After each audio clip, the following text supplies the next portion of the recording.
नमस्कार and welcome to study with Rama channel. तो आज हम लोग पढ़ने वाले हैं मगध राज्य का उत्कर्ष। पहले हम लोग एक क्लास कर चुके हैं, ये दूसरी क्लास है, यानी पीछे हम लोग एक क्लास पहले कर चुके हैं, है ना। तो उसको आप लोग देख लीजिएगा। अब ये है कि मगध जो साम्राज्य था उसके बारे में हम लोग देखेंगे। कह रहे हैं कि मगध के सबसे प्राचीन वंश के संस्थापक जो है कौन था? बृहद्रथ था। यानी कि मगध का जो है संस्थापक कौन था? मगध के सबसे प्राचीन वंश के संस्थापक बृहद्रथ था। इसकी राजधानी कहाँ थी? गिरिब्रज यानी राजगृह थी। राजगृह कहाँ पड़ता है? बिहार में पड़ता है। तो ये इसकी राजधानी थी। और ये मगध साम्राज्य था कौन? जो बिहार है वही बिहार वाले क्षेत्र में ही मगध पूरा था। बिहार वाले क्षेत्र को ही मगध कहा जाता है ना। तो ये आपका मगध है। तो देखिए कह रहे हैं कि जरासंध बृहद्रथ का पुत्र था। यानी कि बृहद्रथ का पुत्र कौन था? जरासंध था। देखिए हर्यक वंश का संस्थापक कौन था? बिंबिसार। तो यहाँ से आपका एग्जाम में क्वेश्चन कैसा बनता है उसको पहले आप लोग ध्यान दीजिए। देखिए आपसे क्या पूछ लिया जाएगा कि मगध जो है, पहले तो आप लोग जानते रहे कि मगध कहाँ किसे जाता है। तो जो बिहार वाला एरिया है वो आपका मगध साम्राज्य हुआ करता था। बिहार है ना, काफ़ी समृद्ध था मगध साम्राज्य। और कह रहे हैं इसके जो संस्थापक था वो कौन था? बृहद्रथ था। कह रहे हैं कि इसकी राजधानी कहाँ थी? राजधानी फिर पूछा जा सकता है तो गिरिब्रिज जो है या फिर राजगृह ये इसकी राजधानी हुआ करती थी, है ना। जरासंध उसका पुत्र था। कह रहे हैं हर्यक वंश आपसे पूछ लिया जाता है कि हर्यक वंश का संस्थापक कौन था। तो आपको ये पता होना चाहिए कि हर्यक वंश का संस्थापक कौन था? बिंबिसार, है ना। ये हर्यक वंश का संस्थापक था बिंबिसार। मगध की गद्दी पर इतना में बैठा, ये फंक्शन नहीं पूछा जाएगा, बस इतना जानते रहिए कि हाँ हर्यक वंश का संस्थापक कौन था? बिंबिसार। फिर देखिए कह रहे हैं कि वह बौद्ध धर्म का अनुयायी था। ये कभी पूछा जा सकता है कि जो हर्यक वंश का संस्थापक बिंबिसार था वो किस मतलब धर्म का अनुयायी था? तो ये बौद्ध धर्म का अनुयायी था बिंबिसार। करें कि यह प्रथम भारतीय राजा था जिसने प्रशासनिक व्यवस्था पर बल दिया। तो कभी मान लीजिए अगर पूछ लिया गया, हालांकि बहुत इंपॉर्टेंट नहीं लेकिन पूछ लिया गया कि कौन सा प्रथम भारतीय राजा था जिसने प्रशासनिक व्यवस्था पर बल दिया, तो आपका आंसर क्या हो जाएगा? बिंबिसार हो जाएगा, है ना। तो इसको आप लोग याद कर लीजिएगा, पूछा भी जा सकता है। उसके बाद हम लोग आगे देखते हैं। देखिए करें कि महात्मा बुद्ध की सेवा में बिंबिसार ने राजवैद्य जीवक को भेजा। अब यहाँ से आपका क्वेश्चन बनता है ना। तो कह रहे हैं कि महात्मा बुद्ध की सेवा में बिंबिसार ने किसे भेजा था? किस वैद्य को भेजा था? यहाँ से क्वेश्चन बन जाता है ना। तो राजवैद्य जो है ये जीवक राजवैद्य था बिंबिसार का, इसको उसने भेजा था महात्मा बुद्ध की सेवा में। तो यहाँ से क्वेश्चन बनता है, ये इंपॉर्टेंट पॉइंट है ना। अब उसके बाद आगे देखिए, ये है आपका, देखिए आपसे पूछ लिया जाता है कि बिंबिसार की हत्या उसके पुत्र अजातशत्रु ने कर दी और वह मगध की गद्दी पर बैठा। तो अजातशत्रु कौन था? अजातशत्रु के बारे में आप लोग जानते रहिए। अजातशत्रु जो था ये बिंबिसार की हत्या करके ये जो है ये उसका पुत्र था, बिंबिसार का पुत्र था। तो कह रहे हैं बिंबिसार की हत्या उसके पुत्र यानी कि अजातशत्रु बिंबिसार का पुत्र था और अपने पिता की हत्या करके ये गद्दी पर बैठा था और वह जो है मगध की गद्दी पर बैठा था। तो इसको आप लोग जानते रहिए पॉइंट। करें कि अजातशत्रु का उपनाम कुड़िक था। कभी आपसे पूछ लिया जाए कि अजातशत्रु का उपनाम क्या था, तो इसका नाम था कुड़िक। और अजातशत्रु हिंदी में पूछ लिया जाता है कि अजातशत्रु का मतलब क्या होता है। अजातशत्रु का मतलब होता है कि जिसका कोई शत्रु पैदा ही ना हुआ हो उसे अजातशत्रु कहा जाता है। ये हिंदी में क्वेश्चन बन जाता है, ये अजातशत्रु है आपका। अब देखिए और क्या क्या क्वेश्चन यहाँ से बन सकता है। तो देखिए कह रहे हैं कि फिर उसके बाद देखिए कह रहे हैं कि 461 जो है ईस्वी पूर्व अपने पिता की हत्या कर उदयन मगध की गद्दी पर बैठा। यानी कि अजातशत्रु जो था ना, देखिए अजातशत्रु के सुयोग्य मंत्री का नाम इतना था। इसी की सहायता से अजातशत्रु ने वैशाली पर विजय प्राप्त की। करें कि इतना में अपने पिता की हत्या कर उदयन मगध की गद्दी पर बैठा। तो यानी कि इसकी हत्या करके फिर जो है उदयन फिर गद्दी पर बैठ गया था, है ना। ये अपने पिता की हत्या करके बैठा था जो अजातशत्रु था। अजातशत्रु अपने पिता की बिंबिसार की हत्या करके बैठा था और इसकी हत्या करके उदयन अब गद्दी पर बैठ गया है। अब देखिए ये आपका उदयन ने ये जो है पाटिल ग्राम की स्थापना की। कभी अगर पूछ लिया जाए, हालांकि बहुत इंपॉर्टेंट नहीं है लेकिन अगर पूछ लिया जाए कि पाटिल ग्राम की स्थापना किसने की, उदयन ने। वह जैन धर्म का अनुयायी था। ये इंपॉर्टेंट पॉइंट है कि उदयन जो था वो किस धर्म का अनुयायी था, तो उदयन जैन धर्म का अनुयायी था, है ना। देखिए हर्यक वंश का अंतिम राजा उदयन का पुत्र ये जो है नागदफक था। यानी कि ये है आपका, देखिए करें कि हर्यक वंश का अंतिम राजा उदयन का पुत्र नागदफक था, है ना। तो इसको एक बार आप लोग देख लीजिएगा। और देखिए करें कि शिशुनाग ने अपनी राजधानी पाटलिपुत्र से हटाकर वैशाली में स्थापित की। तो ये कभी कभी पूछ लिया जाता है कि किसने अपनी राजधानी को पाटलिपुत्र से हटा करके वैशाली में स्थापित की थी। तो शिशुनाग है ना, शिशुनाग ने अपनी राजधानी को पाटलिपुत्र से हटा करके वैशाली में स्थापित किया था। तो इसको आप लोग एक बार देख लीजिएगा। यहाँ करें शिशुनाग का उत्तराधिकारी कालाफोक पुनः राजधानी को पाटलिपुत्र ले गया। करें शिशुनाग वंश का अंतिम राजा नंदीवर्धन था। तो यहाँ से क्वेश्चन बन जाता है कि शिशुनाग वंश का अंतिम राजा कौन था। शिशुनाग वंश का अंतिम राजा कौन था? नंदीवर्धन, है ना। नंदीवर्धन जो था ये शिशुनाग वंश का अंतिम राजा था। कह रहे हैं कि नंद वंश का संस्थापक महापद्मानंद था। यहाँ पे अब क्वेश्चन ये बनता है कि नंद वंश का संस्थापक कौन था, है ना। तो इसको आप लोग याद रखिएगा, नंद वंश का संस्थापक कौन था? महापद्मानंद जो है नंद वंश का संस्थापक था। नंद वंश का अंतिम शासक कौन था? घनानंद। इसी घनानंद को हरा करके चंद्रगुप्त मौर्य ने जो है मौर्य वंश की स्थापना की थी। तो यही है कि नंद वंश का अंतिम शासक कौन था? घनानंद, घनानंद, है ना। इसके बारे में आप लोग जानते भी होंगे, खूब चर्चा होती है इसकी, घनानंद की। कहना कि यह सिकंदर के समकालीन था। इसे चंद्रगुप्त मौर्य ने युद्ध में पराजित किया तथा मगध पर एक नए वंश यानी मौर्य वंश की स्थापना की। और किसकी सहायता से चंद्रगुप्त मौर्य ने पराजित किया था? चाणक्य, है ना। चाणक्य जिसे विष्णुगुप्त के नाम से जाना जाता है, चाणक्य की सहायता से ही घनानंद को हराया था। कौन? चंद्रगुप्त मौर्य ने। अब देखिए, ये है आपका सिकंदर। सिकंदर से आपका क्वेश्चन बनता है कि सिकंदर का जन्म कब हुआ था। कभी कभी हालांकि पूछ लिया जाता है, लेकिन कोई बहुत खास इंपॉर्टेंट नहीं है। 356 जो है ईसा पूर्व में उसका जन्म हुआ था। सिकंदर के पिता का नाम फिलिप था। ये सब कोई खास इंपॉर्टेंट नहीं है, इतना बनी इसकी हत्या। यहाँ से सिकंदर अरस्तु का शिष्य था। ये पॉइंट बन जाता है कि सिकंदर जो है किसका शिष्य था? सिकंदर अरस्तु का शिष्य था, है ना। और देखिए, ये है आपका, देखिए कह रहे हैं कि सिकंदर ने भारत विजय अभियान 326 ईसा पूर्व में प्रारंभ किया। यहाँ पे ये इंपॉर्टेंट पॉइंट है कि सिकंदर ने भारत विजय का अभियान कब प्रारंभ किया था? तो 326 ईसा पूर्व, या फिर ये कहें कि सिकंदर ने भारत पर आक्रमण कब किया था? तो ये हो जाएगा 326 ईसा पूर्व में, है ना। सिकंदर ने आक्रमण किया था 326 ईसा पूर्व में। अब देखिए, कह रहे हैं कि सिकंदर का सेनापति सेल्यूकस निकेटर था। कई बार इसको पूछ लिया गया है कि सिकंदर का सेनापति कौन था। तो उसका सेनापति था सेल्यूकस निकेटर। सिकंदर को पंजाब के शासक पोरस के साथ युद्ध करना पड़ा था। तो यहाँ से क्वेश्चन बन जाता है कि जब सिकंदर ने अटैक किया था तो उसमें पंजाब का शासक कौन था? उसमें पंजाब का शासक थे राजा पोरस। और कहा जाता है कि राजा पोरस से जो लड़ाई हुई थी वो ऐसा था कि इसमें जो है राजा पोरस ने उसको बहुत कड़ी टक्कर दी थी, है ना, सिकंदर को। लेकिन अब चूंकि विदेशी जो हैं राइटर्स वो ज़्यादातर इसमें सिकंदर को विजयी बताते हैं, लेकिन इस जो है राजा पोरस भी बहुत टक्कर की मतलब लड़ाई हुई थी उससे, सिकंदर से, है ना। तो सिकंदर को पंजाब के शासक राजा जो पोरस थे उनके साथ युद्ध करना पड़ा था, जिसे हाइडेस्पीज के युद्ध या झेलम यानी वितस्ता का युद्ध के नाम से जाना जाता है ना। तो इस युद्ध को क्या कहा जाता है? ये क्वेश्चन बन जाता है कि जो सिकंदर और राजा पोरस के बीच में जो लड़ाई हुई थी उसे किस नाम से जाना जाता है? हाइडेस्पीज के युद्ध या झेलम यानी वितस्ता का युद्ध के नाम से जाना जाता है। तो देखिए, झेलम का नाम वितस्ता, है ना। इसको भी याद रखिएगा आप लोग, झेलम वितस्ता। और देखिए, कह रहे हैं सिकंदर की सेना ने ब्यास नदी के पश्चिमी तट पर पहुंचकर उसे पार करने से इनकार कर दिया। यहाँ पे क्वेश्चन बन चुका है कई बार, है ना। ये काफ़ी इंपॉर्टेंट लाइन है कि सिकंदर की जो सेना थी वो किस नदी को पार करने से इनकार कर दिया था। तो सिकंदर की सेना ने ब्यास नदी के पश्चिमी तट पर पहुंचकर उसे पार करने से इनकार कर दिया था। इसको आप लोग याद रखिएगा क्योंकि यहाँ पे क्वेश्चन बन चुका है, ये इंपॉर्टेंट पॉइंट है। उसके बाद देखिए, आपसे कह रहे हैं कि सिकंदर अस्थल मार्ग द्वारा 325 ईसा पूर्व में भारत से लौटा। तो एक बार इसको आप लोग देख लीजिए को लौटा कब था? 325 ईसा पूर्व में। ये हो गया आपका। कह रहे हैं कि सिकंदर 325 ईसा पूर्व में भारत से लौट गया था। कह रहे हैं कि सिकंदर की मृत्यु 323 ईसा पूर्व में बेबीलोन एक जगह है, बेबीलोन में 33 वर्ष की अवस्था में हो गई थी। यानी कि 33 वर्ष की ही अवस्था में सिकंदर की मृत्यु हो गई थी। और देखिए, करें कि सिकंदर का जल सेनापति था निर्याकस।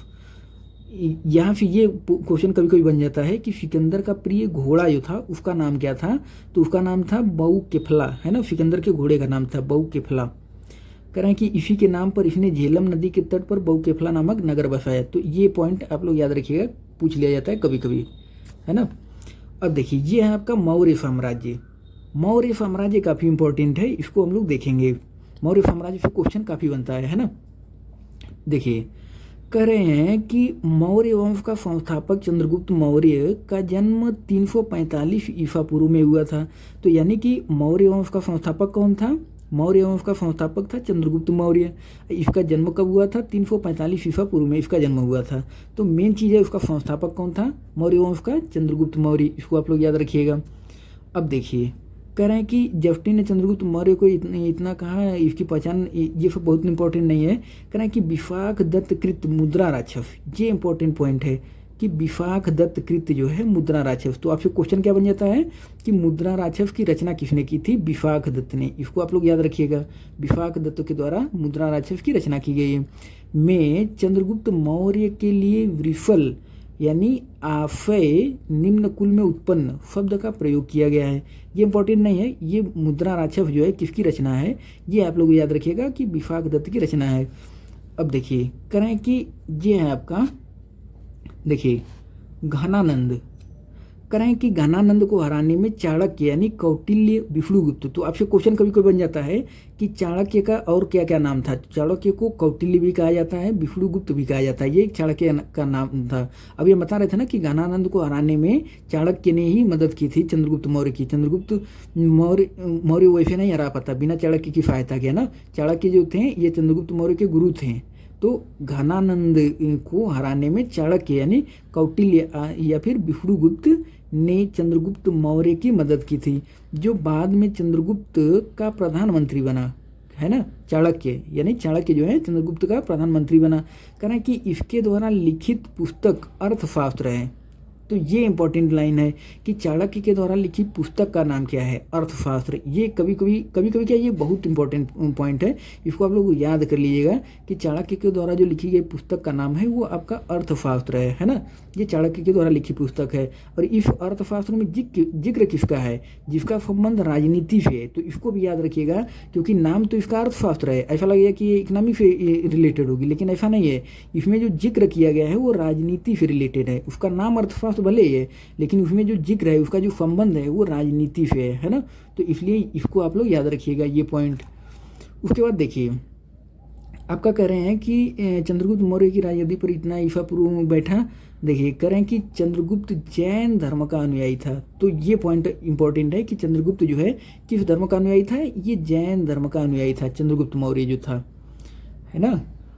उसके बाद देखिए आपसे क्वेश्चन क्या बनता है। करें कि चंद्रगुप्त ने अपना अंतिम समय कर्नाटक के श्रवणबेलगोला नामक स्थान पर बिताया। यानी कि अंतिम समय बिताया का तात्पर्य ये है कि चंद्रगुप्त मौर्य की जो मृत्यु हुई थी ना, वो कर्नाटक के श्रवणबेलगोला, कर्नाटक में जगह है जिसका नाम है श्रवणबेलगोला, यहाँ पे इसकी मृत्यु हुई थी चंद्रगुप्त मौर्य की, है ना। तो ये पॉइंट इंपॉर्टेंट है, पूछ लिया जाता है कि चंद्रगुप्त मौर्य की मृत्यु कहाँ पे हुई थी? तो श्रवणबेलगोला में ही चंद्रगुप्त मौर्य की मृत्यु हुई थी। अब देखिए ये है आपका, आप लोग इसको पढ़ लीजिएगा, जो मेन पॉइंट है हम उसको हाईलाइट कर दे रहे हैं, है ना, ताकि पूरा पढ़ने में बहुत टाइम लगेगा। तो जो मेन पॉइंट है हम लोग उसको देखते चल रहे हैं, जो या में क्वेश्चन यहाँ से बनता है। देखिए कह रहे हैं कि मेगास्थनीज द्वारा लिखी गई पुस्तक का नाम क्या था? इंडिका। यहाँ से क्वेश्चन आपका बन जाता है। यहाँ से आपका क्वेश्चन बन जाता है कि मेगास्थनीज द्वारा लिखी गई पुस्तक का नाम क्या था? इंडिका, है ना। तो मेगास्थनीज बाकी और आप देख लीजिए, बस इतना इंपॉर्टेंट पॉइंट था इसमें। बाकी और आप लोग पढ़ना चाहें तो पढ़ सकते हैं। बाकी इधर देखिए, अगर आप लोग इसको पढ़ना चाहें पूरा तो पढ़ सकते हैं। जो इम्पोर्टेंट पॉइंट है उसको हम हाईलाइट कर देंगे, है ना, इसमें से। तो इसको आप लोग एक बार देख लीजिए, हम लोग आगे देखते हैं। अब ये है आपका, देखिए क्वेश्चन आपका बनता है कि चंद्रगुप्त मौर्य की मृत्यु 298 ईसा पूर्व में श्रवणबेलगोला में उपवास द्वारा हुई थी। तो ये इंपॉर्टेंट पॉइंट है। अभी हम बता रहे थे ना श्रवणबेलगोला, ये श्रवणबेलगोला आपका कर्नाटक में पड़ता है।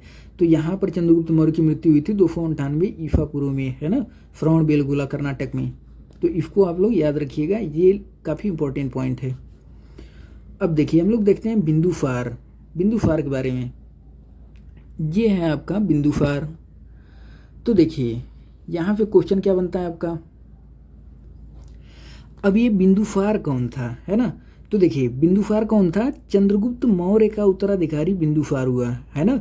देखिए पीछे हम लोगों को एक तो बिम्बिसार मिला था, तो बिम्बिसार अलग था, है ना, लेकिन ये है आपका बिंदुसार। तो बिंदुसार जो था ये चंद्रगुप्त मौर्य का उत्तराधिकारी था, बिंदुसार, है ना।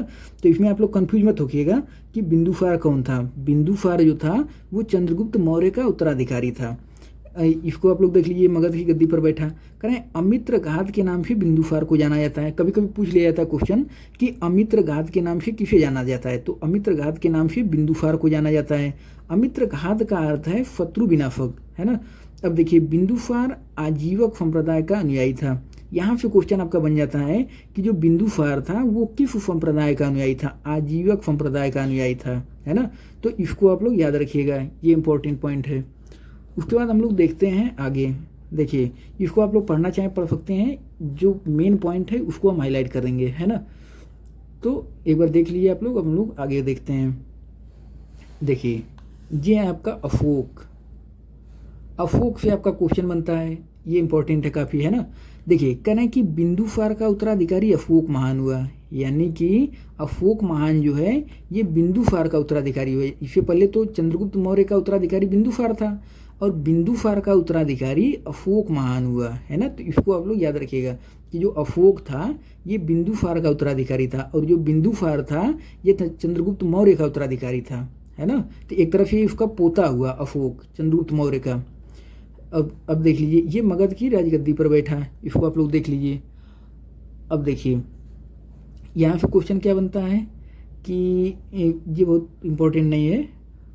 अब हम लोग आगे देखते हैं। देखिए यहाँ से आपका पूछ लिया जाता है कि उपगुप्त नामक बौद्ध भिक्षु ने अशोक को बौद्ध धर्म की दीक्षा दी। तो कभी कभी ये क्वेश्चन बन जाता है कि जो अशोक था उसको बौद्ध धर्म की शिक्षा किसने दी थी, तो उपगुप्त नामक बौद्ध भिक्षु ने अशोक को बौद्ध धर्म की दीक्षा दी। तो ये इंपॉर्टेंट पॉइंट है काफ़ी, है ना, कि अशोक को जो है बौद्ध धर्म की दीक्षा किसने दी थी, उपगुप्त ने। अब देखिए अब बाकी ये आप लोग देखना चाहें देख सकते हैं, इसमें जो मेन इंपॉर्टेंट पॉइंट है उसको हम हाईलाइट कर दे रहे हैं, है ना। देखिए यहाँ से आपका क्वेश्चन बन जाता है। क्वेश्चन क्या बनता है कि आजीवक संप्रदाय की स्थापना किसके द्वारा की गई थी। तो आपको पता होना चाहिए कि आजीवक संप्रदाय की स्थापना मक्खली गोपाल ने की थी। किसने, जो आजीवक संप्रदाय था, आजीवक संप्रदाय की स्थापना मक्खली गोपाल ने की थी, है ना। यहाँ पे क्वेश्चन बन जाता है कि आजीवक संप्रदाय की स्थापना किसने की थी, मक्खली गोपाल ने। कह रहे हैं कि अशोक की माता का नाम सुभद्रांगी था।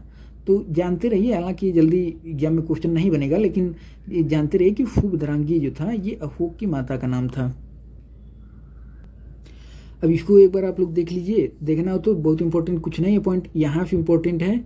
देखिए करें कि भारत में शिलालेख का प्रचलन जो है सर्वप्रथम अशोक ने किया। तो ये इंपॉर्टेंट पॉइंट है, यहाँ से क्वेश्चन बन जाता है कि भारत में शिलालेख का प्रचलन जो है किसके द्वारा प्रारंभ हुआ था। तो सबसे पहले शिलालेख जो का प्रचलन प्रारंभ हुआ वो अशोक के द्वारा प्रारंभ हुआ था। तो ये इंपॉर्टेंट पॉइंट है, यहाँ से क्वेश्चन आपका बन जाता है। देखिए अशोक के शिलालेखों में ब्राह्मी, खरोष्टी, है ना, ग्रीक एवं अमराइक लिपि का प्रयोग हुआ है। तो यहाँ से ये इंपॉर्टेंट पॉइंट है, ये भी पूछ लिया जाता है कि जो अशोक के शिलालेख थे उसमें किन किन लिपियों का प्रयोग हुआ था। तो ब्राह्मी लिपि, खरोष्टी लिपि, ग्रीक लिपि, ठीक, अमराइक लिपि, इन लिपियों का प्रयोग हुआ था अशोक के शिलालेखों में। तो ये इंपॉर्टेंट पॉइंट है। उसके बाद देखिए कह रहे हैं कि ग्रीक एवं अमराइक लिपि का अभिलेख अफगानिस्तान में, या फिर क्वेश्चन बन जाता है कभी कभी, है ना। तो जो ग्रीक और अमराइक लिपि है ना उसका अभिलेख जो है हमें अफगानिस्तान में मिलता है। खरोष्टी लिपि का अभिलेख जो है, ये जो खरोष्टी लिपि है इसका अभिलेख उत्तर पश्चिम पाकिस्तान से, और शेष बाकी जितनी हैं वो शेष भारत से ब्राह्मी लिपि का अभिलेख मिले हैं। तो ज़्यादातर आपका ब्राह्मी लिपि में ही मिले हैं, है ना। जो ग्रीक और अमराइक लिपि का अभिलेख वो अफगानिस्तान से कुछ मिले हैं और खरोष्टी लिपि का कुछ यानी पाकिस्तान से।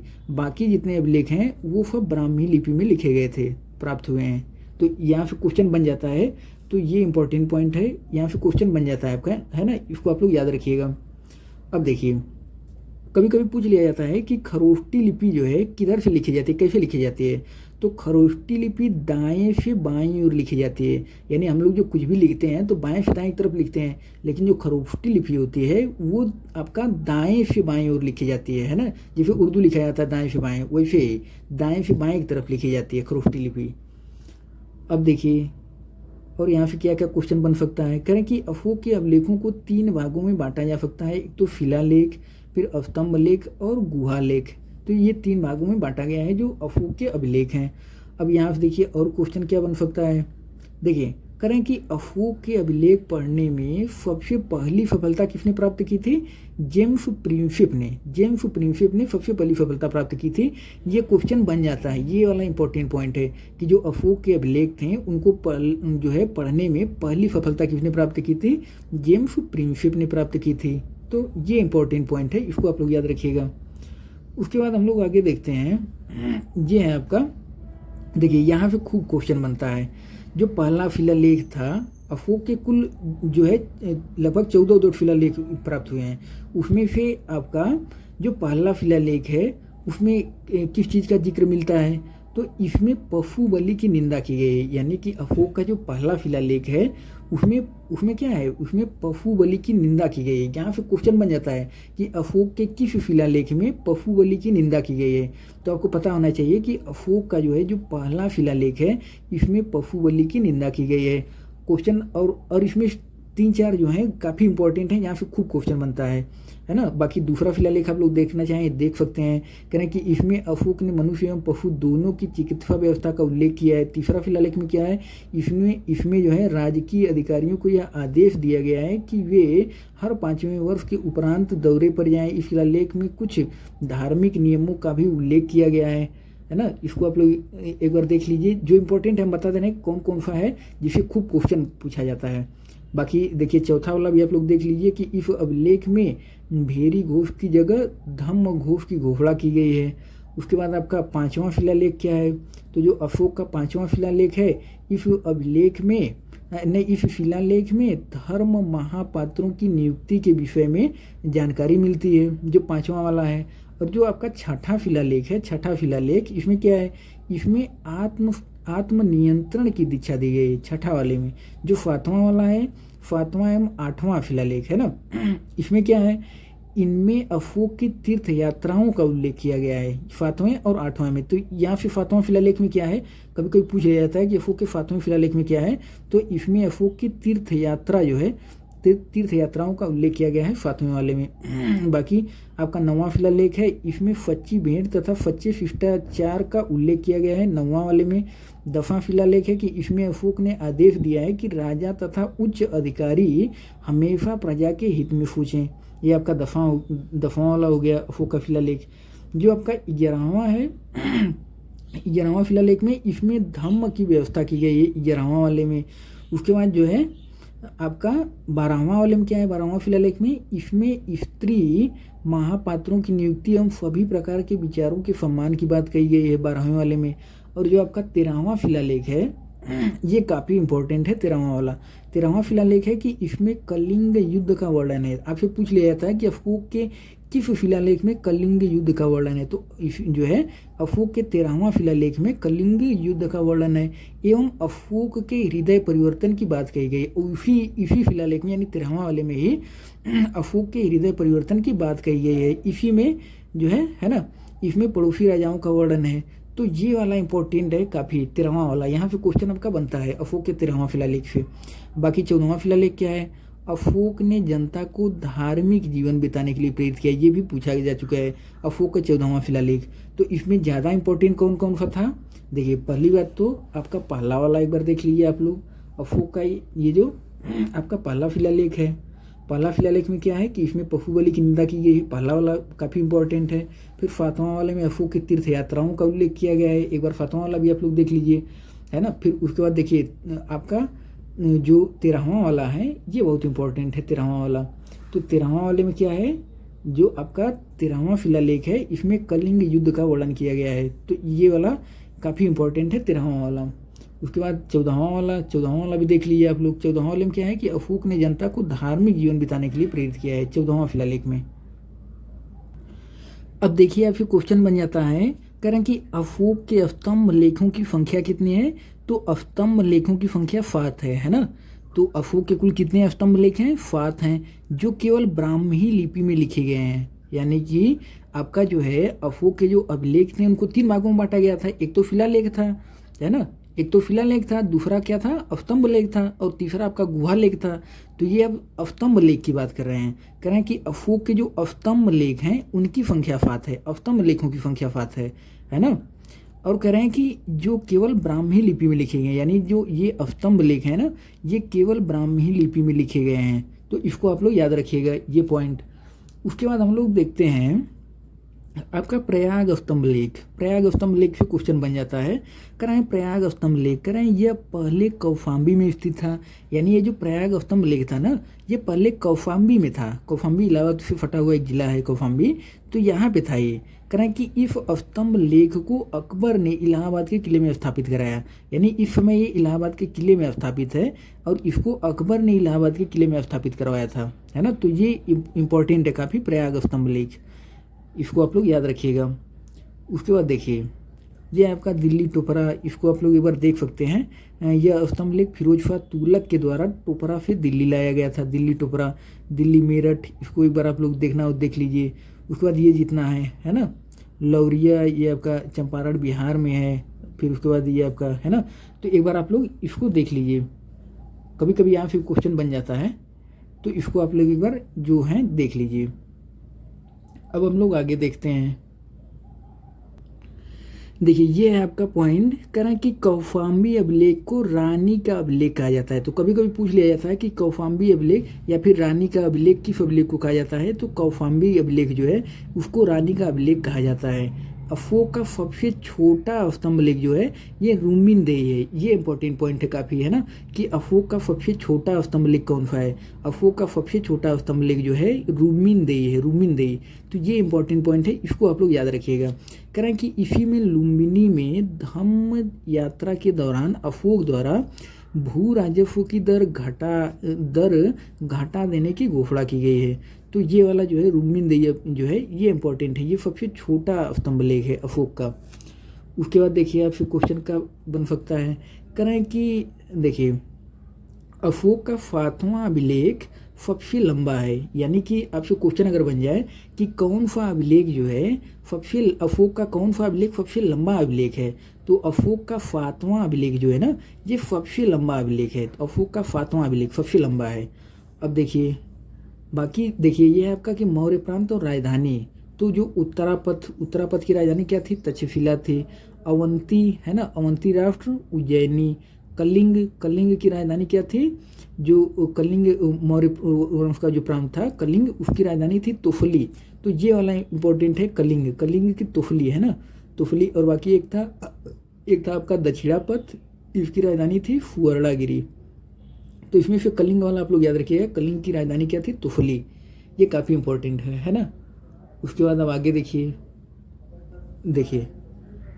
कह रहे हैं प्रथम पृथक अभिलेख में यह घोषणा की है मनुष्य मेरे बच्चे हैं। ये सब इंपॉर्टेंट नहीं है, आगे हम लोग देखते हैं। देखिए ये है आपका, आप लोग एक बार इसको देख लीजिए, जो क्वेश्चन बनता है हम लोग उसकी केवल देखेंगे, इसको एक बार आप लोग देख लीजिए, है ना। अब हम लोग चलते हैं आगे, ये पूरा आप एक बार देख लीजिए। उसके बाद देखिए इधर आप देख लीजिए, ये पूरा इधर कोई खास इंपॉर्टेंट नहीं है, हम लोग आगे देखेंगे अब, है ना। ये पूरा एक बार आप लोग देखना चाहें देख सकते हैं, बाकी हम लोग आगे देखेंगे।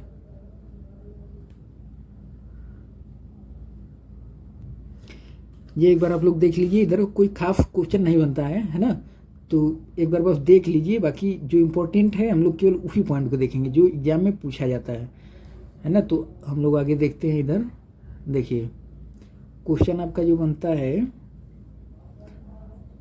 देखिए अर्थशास्त्र में गुप्तचर को गूढ़ पुरुष कहा जाता था। एक आध बार शायद पूछा गया किसी एग्जाम में, तो गूढ़ पुरुष क्या होते हैं, अर्थशास्त्र में गुप्तचर जो होते थे उन्हें गूढ़ पुरुष कहा जाता था, गुप्तचरों को। और हम लोग आगे देखते हैं, ये पूरा है ना। देखिए ये है आपका मौर्य वंश का अंतिम शासक कौन था? बृहद्रथ। ये पूछ लिया जाता है, ये पॉइंट इसमें इंपॉर्टेंट है कि मौर्य वंश का अंतिम शासक कौन था? बृहद्रथ, है ना। तो इसको आप लोग जानते रहिएगा।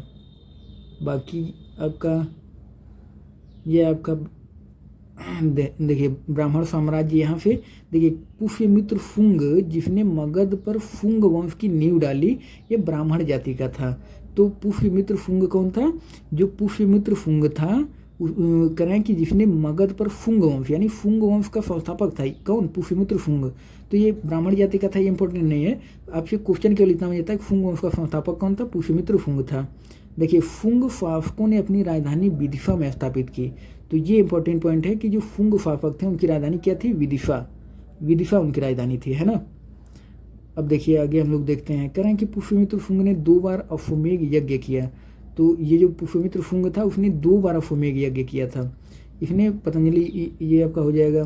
देखिए भरभूत स्तूप का निर्माण पुष्यमित्र शुंग ने करवाया। यहाँ पे क्वेश्चन आपका बन जाता है एग्जाम में। पॉइंट कहाँ क्वेश्चन क्या बनता है कि भरभूत स्तूप जो है उसका निर्माण किसने करवाया था? पुष्यमित्र शुंग ने, है ना।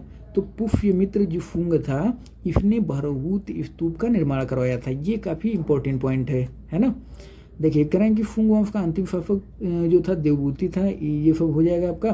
कह रहे हैं मगध की गद्दी पर कर्ण वंश की स्थापना की। देखिए कर्ण वंश का अंतिम राजा सुशर्मा हुआ।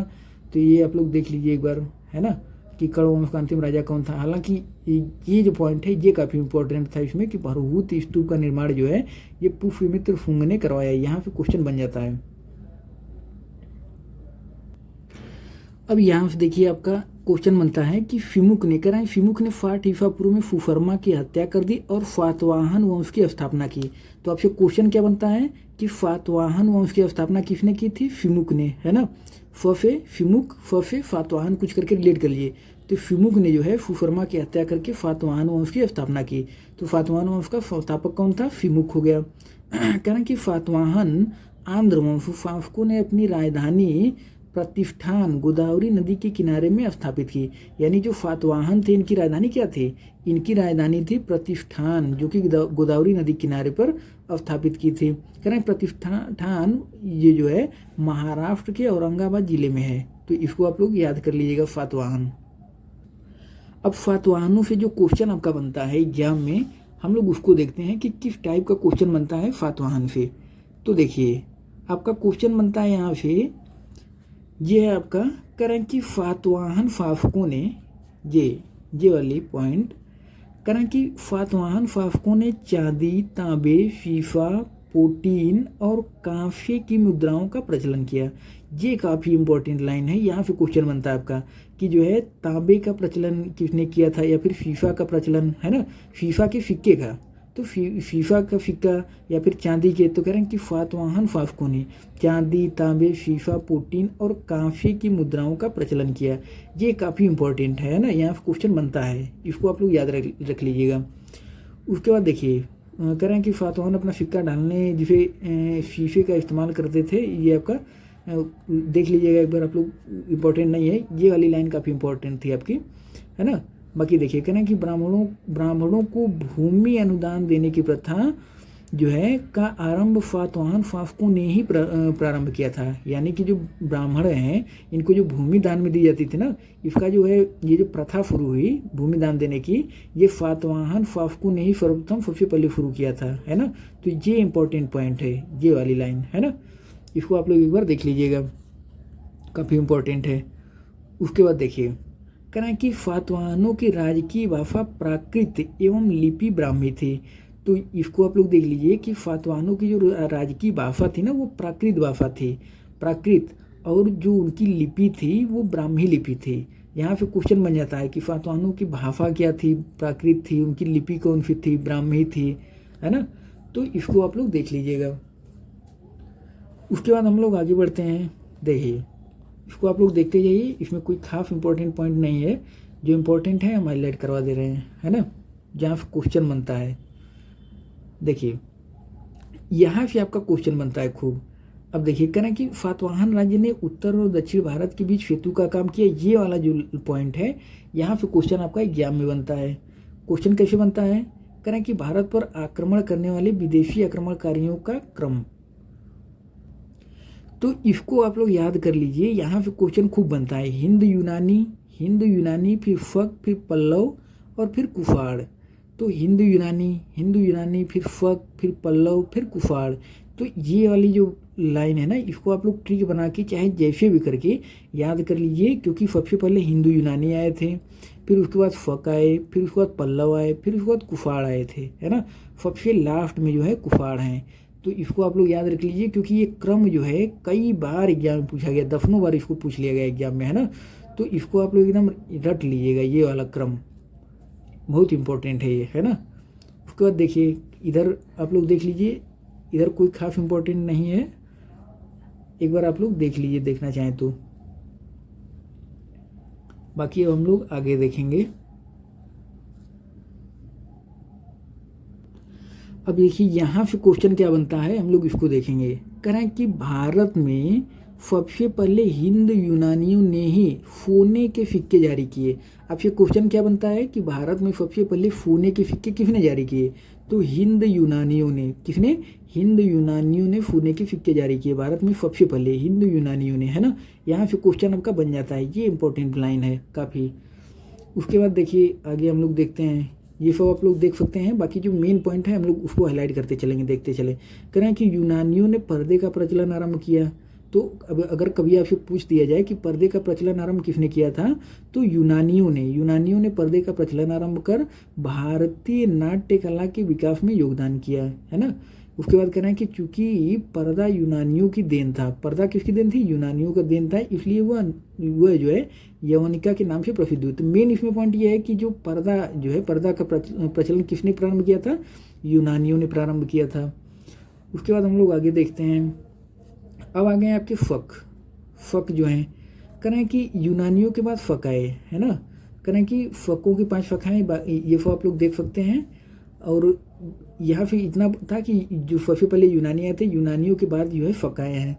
अब फक उसको आप लोग एक बार थोड़ा देखना चाहें, ये पढ़ना चाहें तो पढ़ सकते हैं, है ना। उसके बाद हम लोग इसमें जो मेन पॉइंट जो एग्जाम में क्वेश्चन बनता है हम लोग देखते हैं कि करें कि फकों पर विजय के उपलक्ष्य में 58 ईसा पूर्व से एक नया संवत यानी विक्रम संवत के नाम से प्रारंभ हुआ। ये इंपॉर्टेंट लाइन है काफ़ी, है ना। यहाँ से क्वेश्चन आपका बनता है कि फकों पर विजय के उपलक्ष्य में 58 ईसा पूर्व से एक नया संवत की प्रारंभ हुई थी, है ना। उसका क्या नाम रखा गया था? विक्रम संवत उसका नाम रखा गया था, है ना। विक्रम संवत आप लोग जानते भी होंगे, फक संवत, विक्रम संवत, तो ये आपका विक्रम संवत। अब देखिए कह रहे हैं उसी समय से विक्रमादित्य एक लोकप्रिय उपाधि बन गई। तो ये आपका हो गया ना। ये वाला आप लोग याद रखिएगा, यहाँ पे क्वेश्चन बनता है, ये काफ़ी इंपॉर्टेंट है ना। अब हम लोग आगे देखते हैं। देखिए यहाँ से आपका क्वेश्चन बन जाता है। क्वेश्चन क्या है? कह रहे हैं कि फकों का सबसे प्रतापी शासक कौन था? रुद्रदामन प्रथम था। यानी जो फक थे उनका सबसे प्रतापी शासक जो था फकों में, वो था रुद्रदामन प्रथम।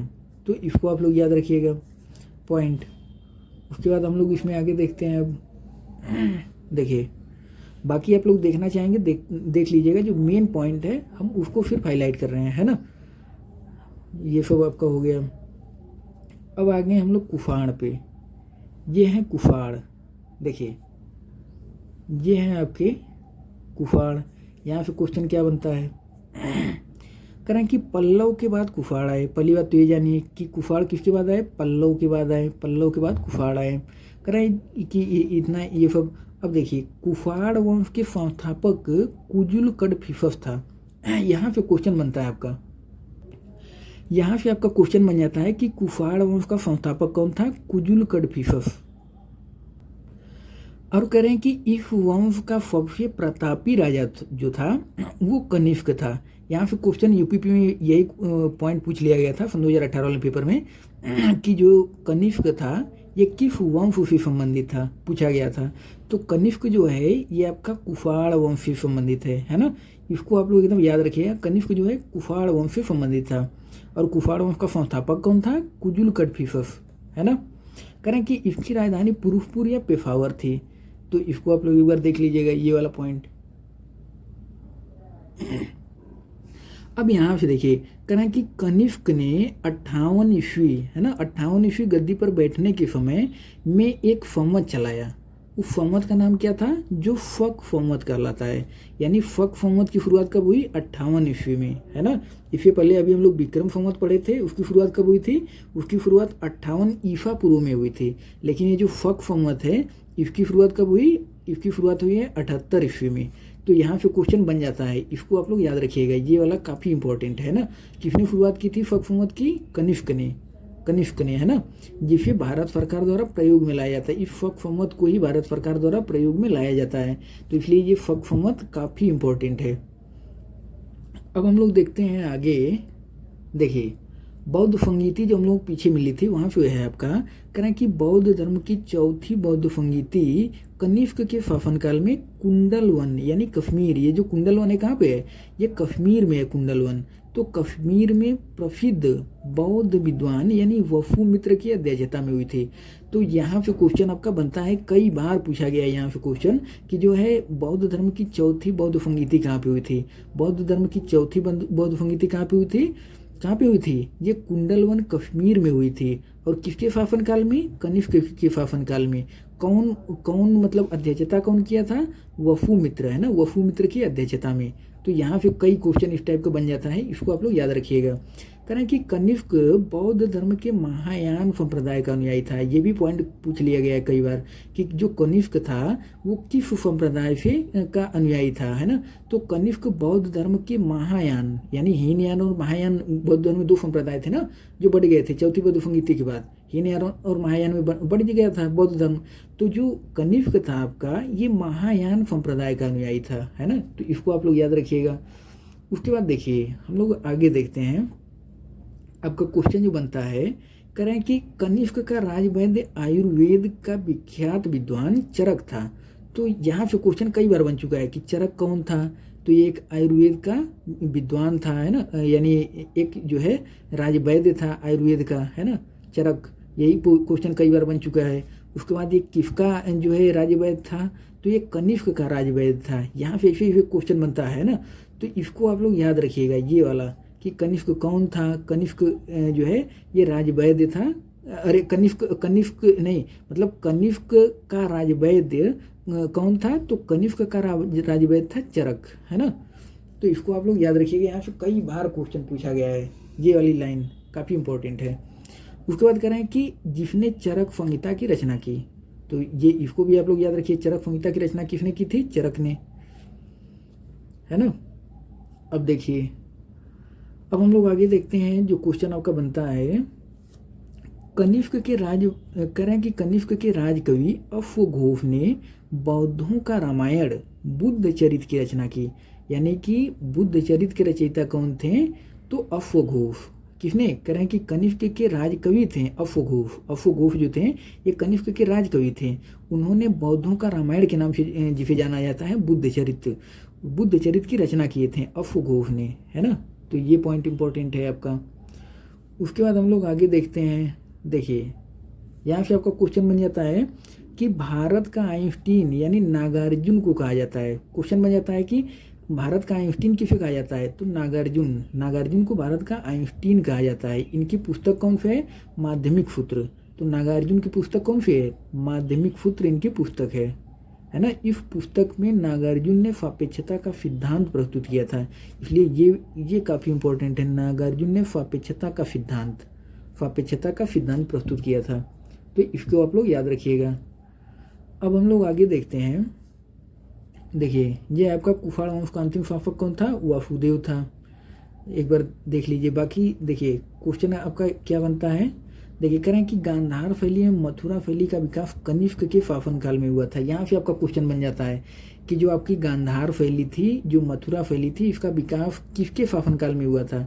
तो गांधार शैली और मथुरा शैली, इन दोनों ही शैलियों का विकास कनिष्क के शासनकाल में हुआ था। तो ये इंपॉर्टेंट पॉइंट है काफ़ी, है ना। बाकी देखिए, ये है आपका। देखिए, करें कि रेशम बनाने की तकनीक का आविष्कार सबसे पहले चीन में हुआ था। तो जो रेशम बनाने की तकनीक का आविष्कार हुआ था वो कहाँ पे हुआ था? सबसे पहले चीन में, है ना। अब हम लोग देखते हैं गुप्त साम्राज्य। ये है आपका गुप्त साम्राज्य। गुप्त साम्राज्य से क्वेश्चन कैसा कैसा बनता है, देखिए आपका है कि गुप्त साम्राज्य का उदय तीसरी शताब्दी के अंत में प्रयाग के निकट कौशाम्बी में हुआ था। यानी प्रयाग से फटा हुआ जिला है कौशाम्बी, तो यहाँ पे आपका हुआ था गुप्त साम्राज्य का उदय। ये बड़ी बात है ना कि कौशाम्बी में हुआ था, जो कि इलाहाबाद से फटाई हुई है ना कौशाम्बी।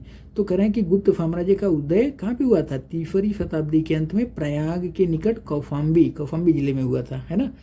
पहले चूंकि कौशाम्बी अलग जिला नहीं हुआ करता था, मतलब जो है इलाहाबाद जो प्रयाग है आपका, ये काफ़ी बड़ा क्षेत्र हुआ करता था, तो ये आपका अब कौशाम्बी ये जिला बना है। तो कह रहे हैं कि गुप्त साम्राज्य का उदय तीसरी शताब्दी के अंत में प्रयाग के निकट कहाँ पे, कौशाम्बी में हुआ था। कौशाम्बी जगह थी लेकिन जिला नहीं हुआ करता था पहले, हमारे हिसाब से, हमें यहाँ तक पता है, बाद में बना शायद।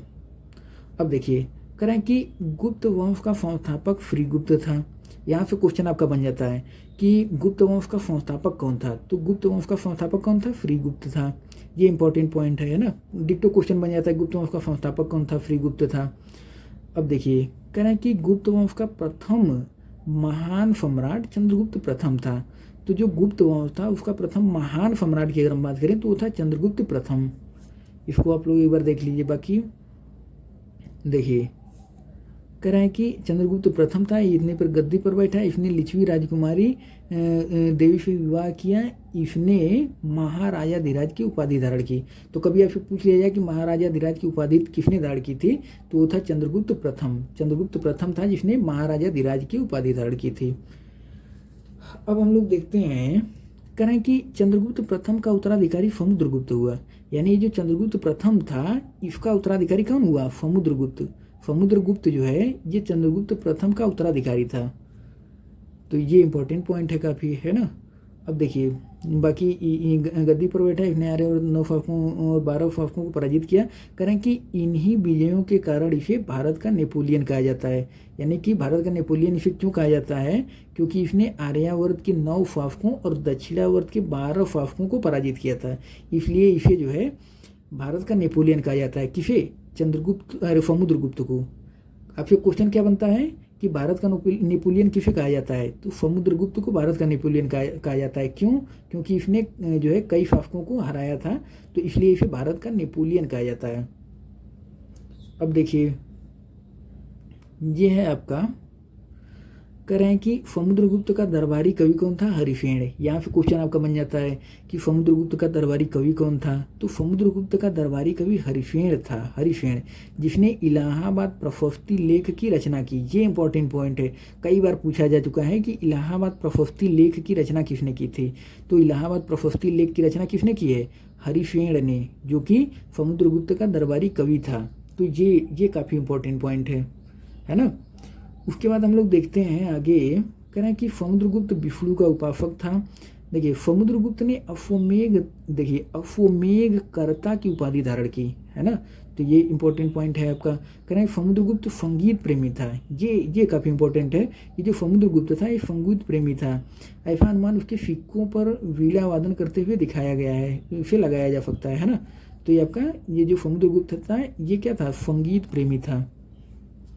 अब हम लोग आगे देखते हैं आपका, करें कि समुद्रगुप्त का उत्तराधिकारी चंद्रगुप्त द्वितीय हुआ। तो जो आपका चंद्रगुप्त द्वितीय था ये समुद्रगुप्त का उत्तराधिकारी था। तो इसको आप लोग जानते रहिए कि चंद्रगुप्त द्वितीय कौन था, ये समुद्रगुप्त का उत्तराधिकारी था चंद्रगुप्त द्वितीय, है ना। तो इसको आप लोग देख लीजिए, चंद्रगुप्त द्वितीय। उसके बाद है आपका, देखिए करें कि चंद्रगुप्त द्वितीय के शासनकाल में चीनी बौद्ध यात्री फाहियान भारत आया। कई बार इसको पूछा जा चुका है कि जो चीनी यात्री फाहियान था वो किसके शासनकाल में आया था, तो ये चंद्रगुप्त द्वितीय के शासनकाल में, है ना। चंद्रगुप्त द्वितीय के शासनकाल में फाहियान आया था। अब देखिए शकों पर विजय के उपलक्ष्य में समुद्रगुप्त द्वितीय ने चांदी के सिक्के चलाए, तो ये देख सकते हैं। बाकी ये वाला लाइन जो है काफ़ी इंपॉर्टेंट था कि फाहियान किसके शासनकाल में आया था, चंद्रगुप्त द्वितीय के शासनकाल में आया था। फाहियान था कौन, ये चीनी बौद्ध यात्री था फाहियान। अब इधर आप लोग एक बार देखना चाहें ये सब तो देख सकते हैं। बाकी ये इंपॉर्टेंट पॉइंट है, यहाँ से क्वेश्चन बनता है आपका कि नालंदा विश्वविद्यालय की स्थापना किसके द्वारा की गई थी। तो नालंदा विश्वविद्यालय की स्थापना कुमार गुप्त ने की थी। किसने की थी? जो आपका नालंदा विश्वविद्यालय है, कहाँ पे है? बिहार में पड़ता है नालंदा विश्वविद्यालय।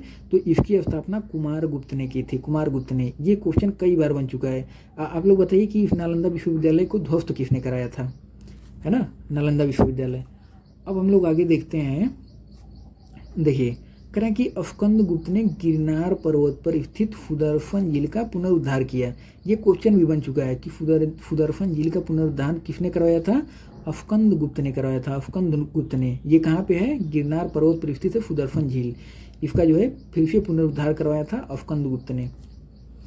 उसके बाद आपका जो क्वेश्चन बनता है, स्कंद गुप्त के शासन काल में ही हुड़ों का आक्रमण शुरू हो गया।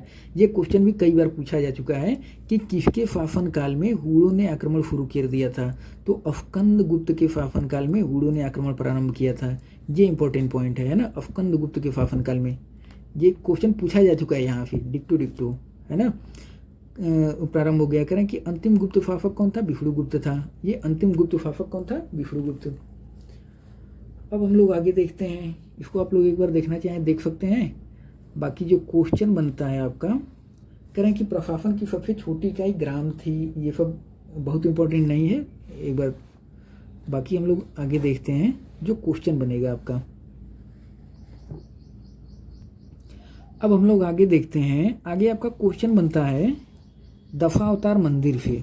ये आपका दशावतार मंदिर, दशावतार मंदिर से क्वेश्चन कैसा बनता है? दशावतार मंदिर से आपका पूछा जाता है कि दशावतार मंदिर है कहाँ पे। तो आपका दशावतार मंदिर जो है ये देवगढ़ में है। देवगढ़ है कहाँ पे? ये उत्तर प्रदेश का एक जिला है ललितपुर, जो कि एमपी से 3 तरफ से घिरा हुआ है ललितपुर जिला। तो ये इसी ललितपुर जिले में है। देवगढ़ है ना, ये कहाँ पे है? उत्तर प्रदेश में ललितपुर जिले में दशावतार मंदिर। ये गुप्त वंश से संबंधित है, गुप्त कालीन है ना, गुप्त कालीन मंदिर है ये दशावतार मंदिर, जो कि कहाँ पे है? देवगढ़ में है, ललितपुर में, उत्तर प्रदेश के ललितपुर में, है ना। उसके बाद देखिए, कह रहे हैं कि भीतरगांव मंदिर लक्ष्मण मंदिर ईंटों द्वारा निर्मित। तो ये कभी कोई क्वेश्चन पूछ जाता है, ईंटों द्वारा मंदिर निर्मित है ये भीतरगांव कानपुर में है ना ये। तो इसको एक बार आप लोग देख लीजिएगा। उसके बाद हम लोग आगे देखते हैं। देखिए, आपका यहाँ से क्वेश्चन बनता है कि पहली बार किसी के सती होने का प्रमाण 510 ईस्वी के भानुगुप्त के एरण अभिलेख में से मिलता है। तो यानी कि क्वेश्चन आपसे क्या बनेगा कि सती होने का प्रमाण कहाँ से प्राप्त हुआ है पहली बार। तो पहली बार किसी के सती होने का जो प्रमाण है ये भानुगुप्त के एरण अभिलेख। पहली बात तो ये जानिए कि एरण अभिलेख किससे संबंधित है? भानुगुप्त का। तो भानुगुप्त के एरण अभिलेख से प्राप्त होता है आपका। ये पॉइंट इंपॉर्टेंट है, यहाँ पे क्वेश्चन आपका बन जाता है। बाकी इधर देखिए, आप लोग देख सकते हैं कि गुप्त सम्राट वैष्णव धर्म के अनुयायी थे। आपका बहुत इंपॉर्टेंट नहीं है कोई। ये वाली लाइन देखिए, देवगढ़ मिल चुका ना, देवगढ़ ललितपुर दशावतार मंदिर। तो ये आपका इंपॉर्टेंट है, यहाँ क्वेश्चन बन जाता है कभी। उसके बाद कह रहे हैं ये बेतवा नदी के तट पर स्थित है। ये किस नदी के तट पर है? बेतवा नदी। बेतवा नदी किसकी सहायक नदी है? ये आप लोग बताइए। उसके बाद चलते हैं हम लोग आगे। ये है आपका, करें अजंता की गुफाएं। अजंता की गुफाएं बौद्ध धर्म की महायान शाखा से संबंधित हैं। यानी जो अजंता की गुफाएं हैं, यहाँ क्वेश्चन बन जाता है कि अजंता की गुफाएं जो है ये किससे संबंधित हैं। तो अजंता की गुफाएं बौद्ध धर्म की महायान शाखा से संबंधित हैं, है ना। ये इंपॉर्टेंट पॉइंट है, ये वाली लाइन, इसको आप लोग याद रखिएगा। उसके बाद हम लोग आगे देखते हैं। देखिए, करें कि चंद्रगुप्त द्वितीय के शासन काल में संस्कृत भाषा का सबसे प्रसिद्ध कवि कालिदास थे। यानी आपसे क्वेश्चन क्या बनेगा कि पहली बात कि कालिदास किसके समकालीन थे? चंद्रगुप्त द्वितीय के समकालीन थे, है ना। तो कह रहे हैं कि चंद्रगुप्त द्वितीय के शासनकाल में संस्कृत भाषा का सबसे प्रसिद्ध कवि कालिदास थे। तो ये आपका इंपॉर्टेंट पॉइंट है, यहाँ क्वेश्चन आपका बन जाता है। उसके बाद हम लोग आगे देखते हैं। देखिए, कह रहे हैं कि चंद्रगुप्त द्वितीय के दरबार में रहने वाला आयुर्वेद धन्वंतरी थे। तो कभी आपसे पूछ लिया जाए धन्वंतरी किसके दरबार में रहते थे? चंद्रगुप्त द्वितीय के। कह रहे हैं कि गुप्त काल में विष्णु शर्मा द्वारा लिखित पंचतंत्र यानी संस्कृत को संसार का सर्वाधिक प्रचलित है ना ग्रंथ माना जाता है। इसका कई भाषाओं में जो है अनुवाद कराया गया है पंचतंत्र का। पंचतंत्र की रचयिता कौन है? विष्णु शर्मा है ना। तो विष्णु शर्मा द्वारा लिखा गया है पंचतंत्र, जो कि विदेशों में भी इसका कई भाषाओं में इसका जो है अनुवाद किया गया है पंचतंत्र का। विष्णु शर्मा द्वारा रचित है पंचतंत्र आपका, है ना। करें कि बाइबल के बाद इसका दूसरा स्थान है, यानी इतना बार इसको जो है इतनी भाषाओं में इसका अनुवाद किया गया है पंचतंत्र। काफ़ी इंपॉर्टेंट है, विष्णु शर्मा द्वारा रचित। उसके बाद हम लोग देखते हैं, कह रहे हैं कि आर्यभट्ट ने आर्यभट्टियन एवं सूर्य सिद्धांत नामक ग्रंथ लिखे। तो ये आर्यभट्ट के हो गए आपके सूर्य सिद्धांत और आर्यभट्टियन। कह रहे हैं कि इसी ने सर्वप्रथम बताया कि पृथ्वी सूर्य के चारों ओर घूमती है। यानी सर्वप्रथम किसने बताया था कि पृथ्वी सूर्य के चारों ओर घूमती है? आर्यभट्ट ने, आर्यभट्ट, है ना। तो ये इंपॉर्टेंट पॉइंट है आपका। उसके बाद हम लोग देखते हैं, कह रहे हैं कि पुराणों की वर्तमान रूप में रचना गुप्त काल में हुई। तो पुराणों की जो है वर्तमान रूप में रचना गुप्त काल में हुई थी, है ना।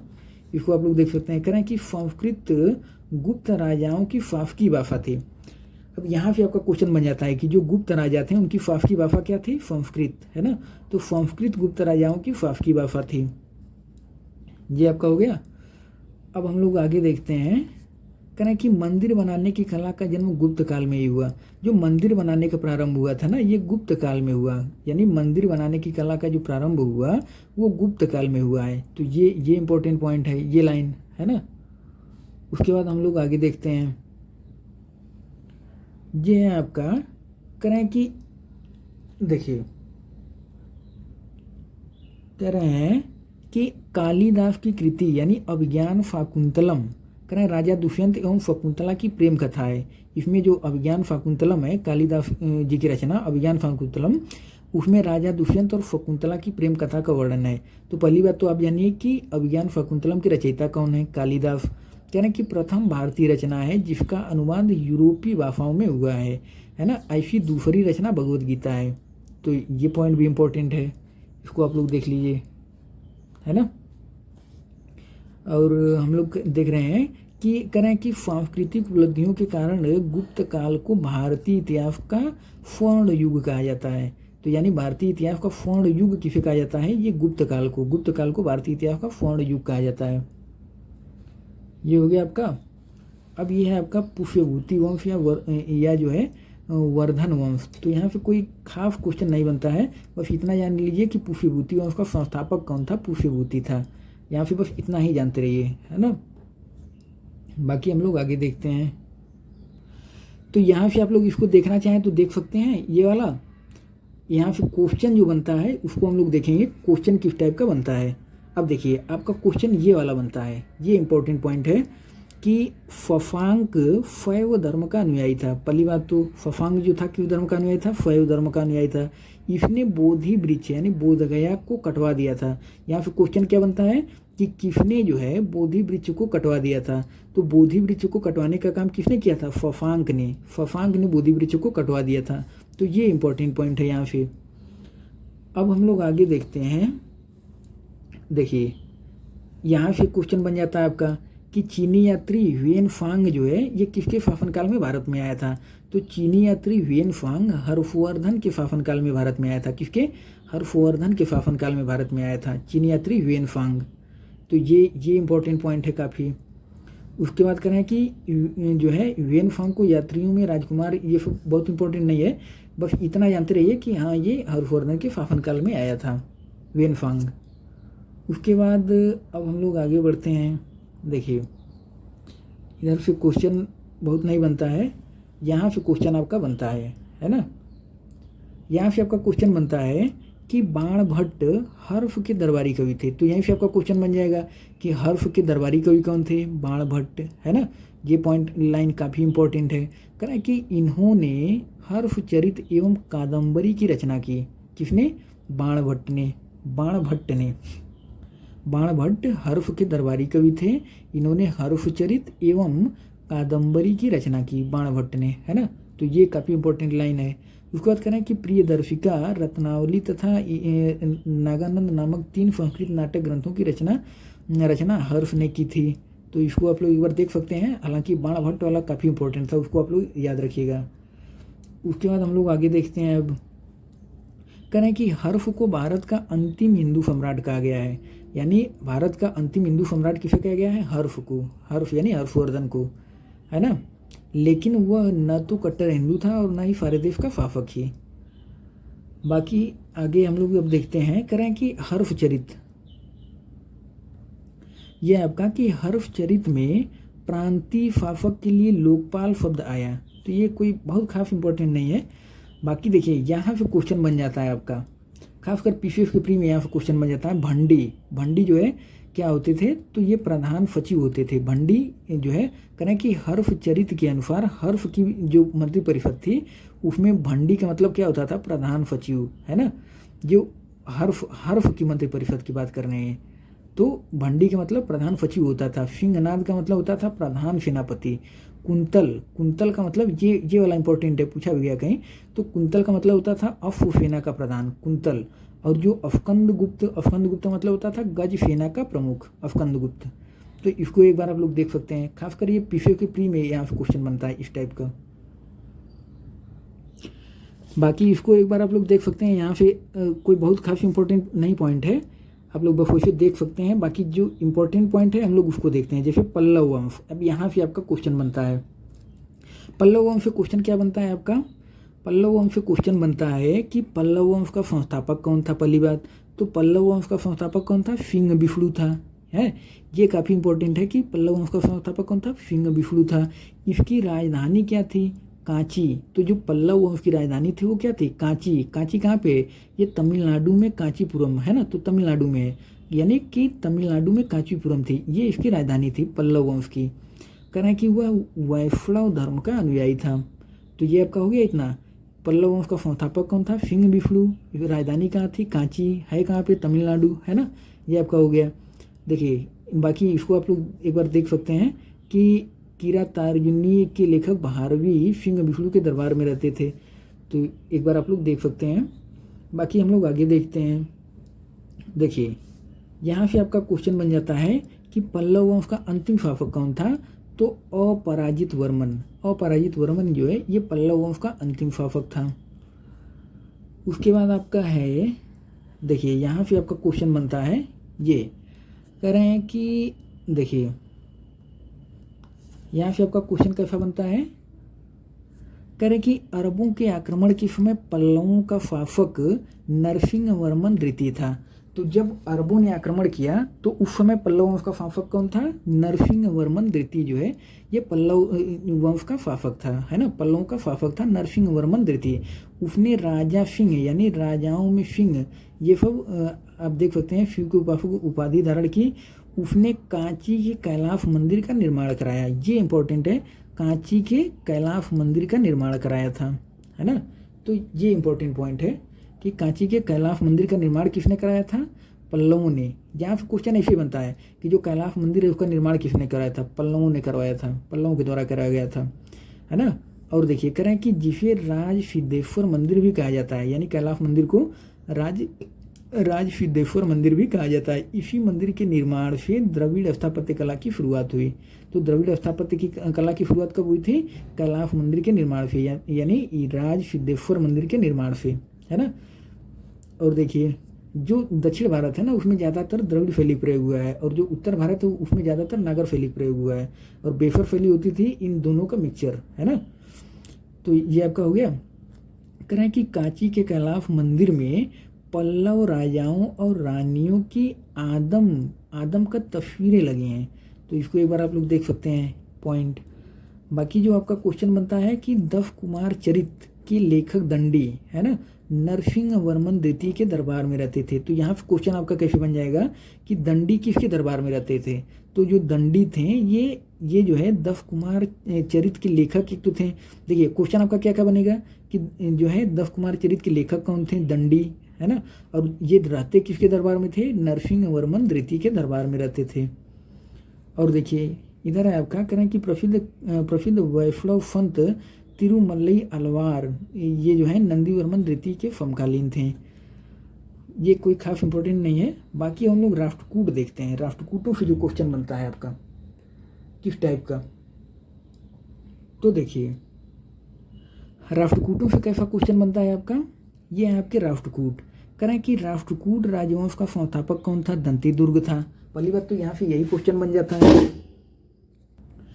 यहाँ से आपका क्वेश्चन बनता है कि राष्ट्रकूट राजवंश का संस्थापक कौन था, तो राष्ट्रकूट राजवंश का संस्थापक था दंतीदुर्ग, है ना, दंतीदुर्ग। करें कि शुरुआत में वे कर्नाटक के चालुक्य राजाओं के अधीन थे। तो पहली बात तो बस इतना याद रखिए कम से कम कि राष्ट्रकूट राजवंश का संस्थापक कौन था, दंतीदुर्ग था। राष्ट्रकूट, कूट और दुर्ग, दुर्ग में ले जाकर कूट, कुछ करके ऐसे करके रिलेट कर लिए कि दुर्ग में ले जाकर के कूटते थे, है ना। तो कूट दुर्ग आप रिलेट कर लिए, तो राष्ट्रकूट वंश का संस्थापक दंतीदुर्ग। अब उसके बाद हम लोग देखते हैं, देखिए ये आपका हो जाएगा, इसकी राजधानी आपका मान्यखेत राजधानी थी। और देखिए आपका कह रहे हैं कि राष्ट्रकूट वंश के प्रमुख शासक कौन कौन से थे। तो कभी कभी यहाँ से क्वेश्चन बन जाता है कि इनमें से शासक दे देंगे, कहते हैं कि कौन सा राष्ट्रकूट वंश से संबंधित शासक था। तो राष्ट्रकूट वंश से संबंधित शासक थे जैसे कृष्ण प्रथम, ध्रुव, गोविंद। इसमें से अमोघ वर्ष इंपॉर्टेंट है एक तो, कि अमोघ वर्ष जो है ये आपका राष्ट्रकूट वंश से संबंधित है। बाकी कह रहे हैं कि एलोरा के प्रसिद्ध कैलाश मंदिर का निर्माण कृष्ण प्रथम ने करवाया था। तो ये इंपॉर्टेंट लाइन है आपका। यहाँ पे आपका क्वेश्चन बन जाता है कि जो एलोरा का प्रसिद्ध कैलाश मंदिर है उसका निर्माण किसने कराया था। तो एलोरा के प्रसिद्ध कैलाश मंदिर का निर्माण कृष्ण प्रथम ने करवाया था। ये इंपॉर्टेंट पॉइंट है ना, ये वाला। यहाँ पे क्वेश्चन आपका बन जाता है।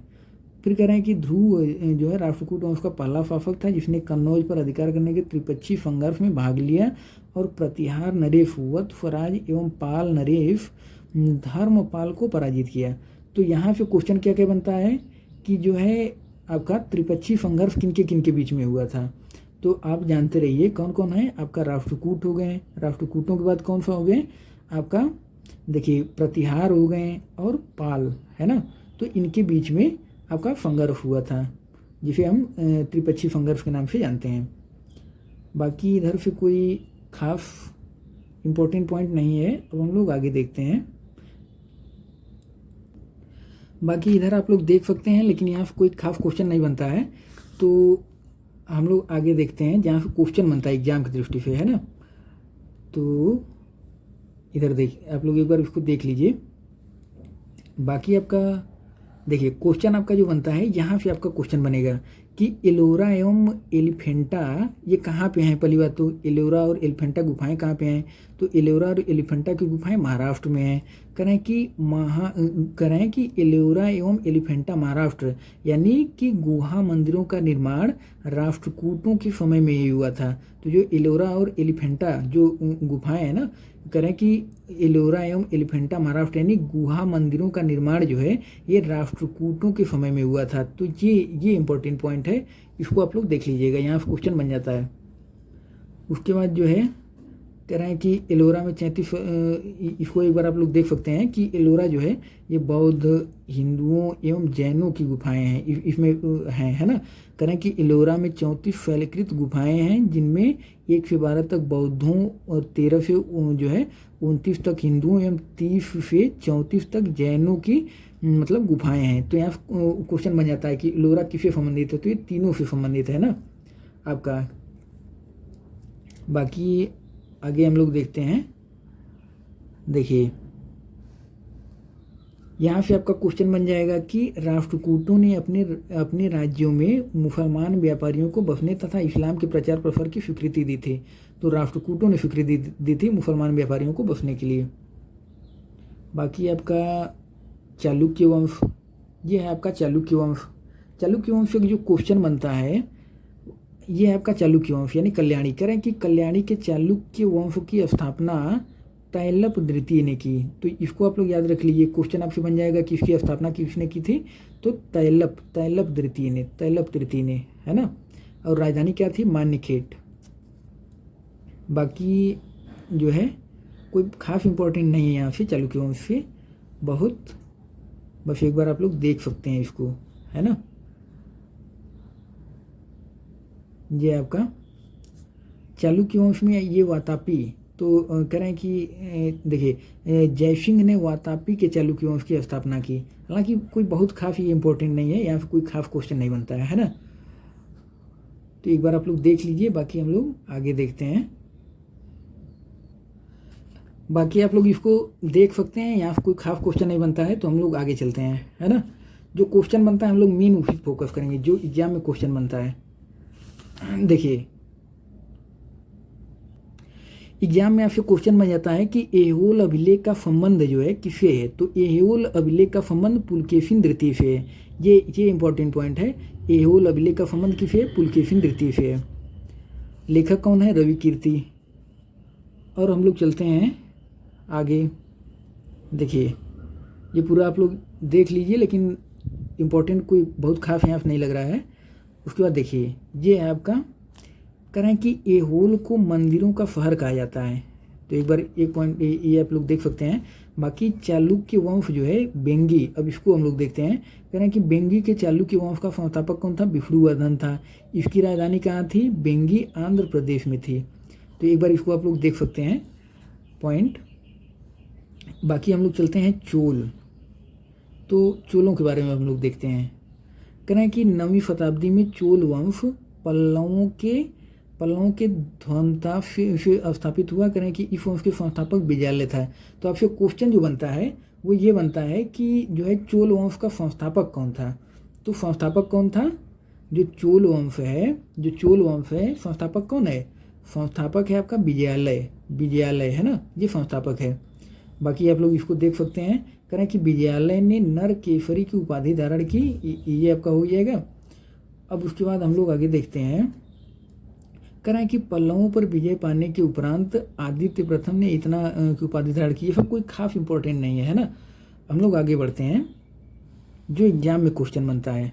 देखिए ये है आपका, यहाँ से क्वेश्चन बन जाता है कि राजराज फर्स्ट शैव धर्म का अनुयायी था। करें इसने तंजौर में राजराजेश्वर का शिव मंदिर बनवाया।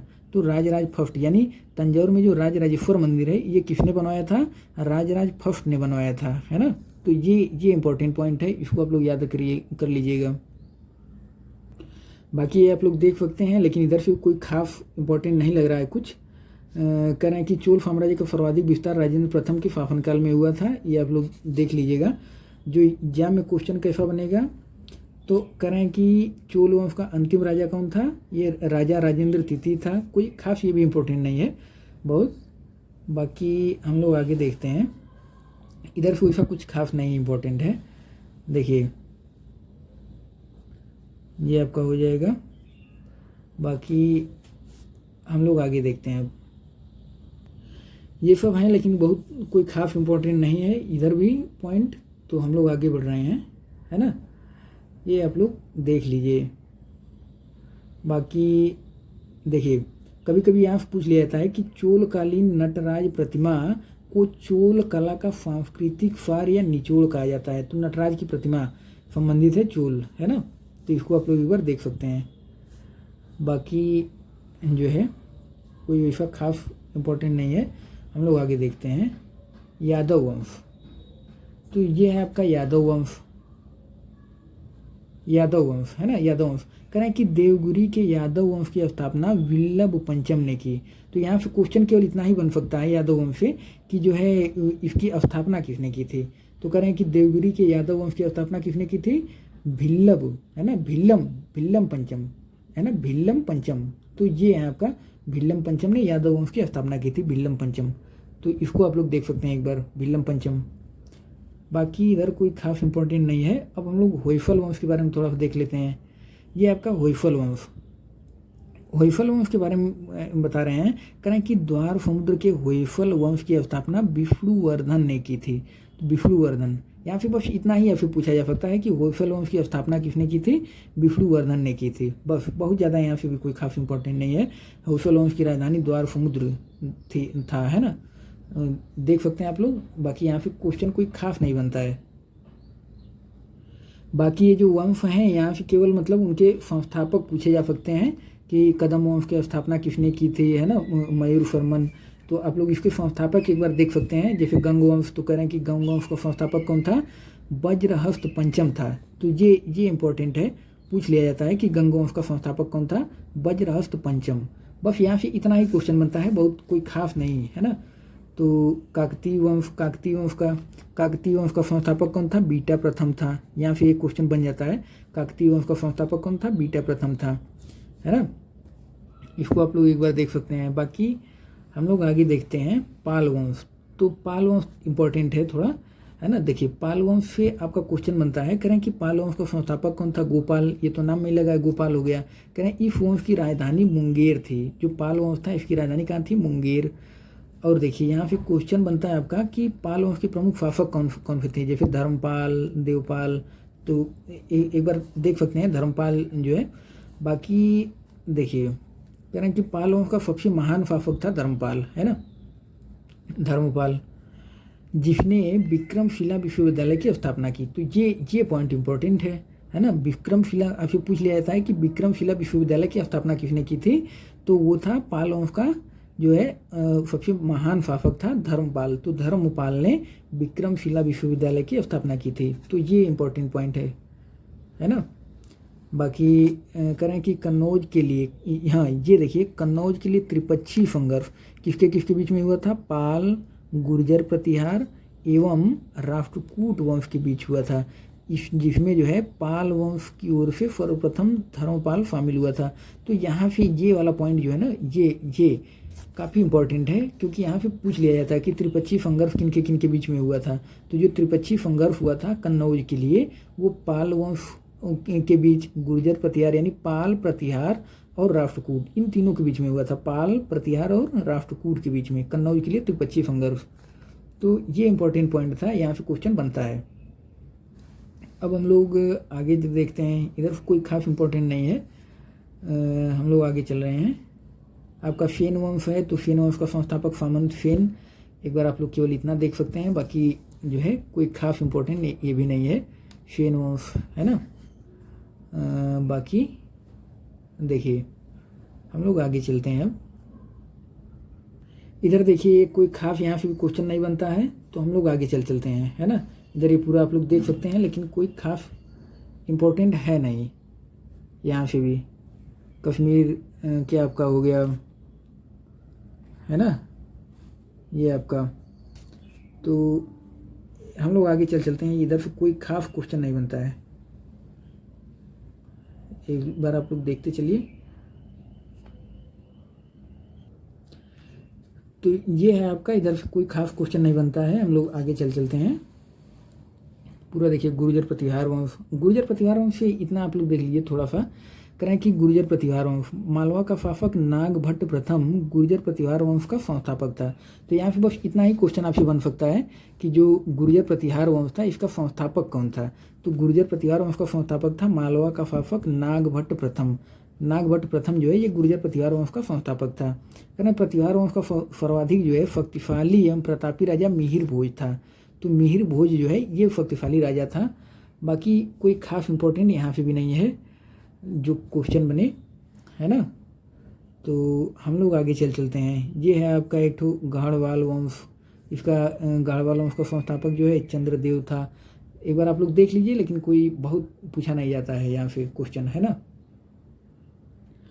तो अब हम लोग इसमें आगे देखते हैं। देखिए ये है आपका, करें कि ये देखिए करें कि इस वंश का अंतिम शासक जयचंद था, जिसे गोरी ने 1194 में चंदाौर युद्ध में हराया था।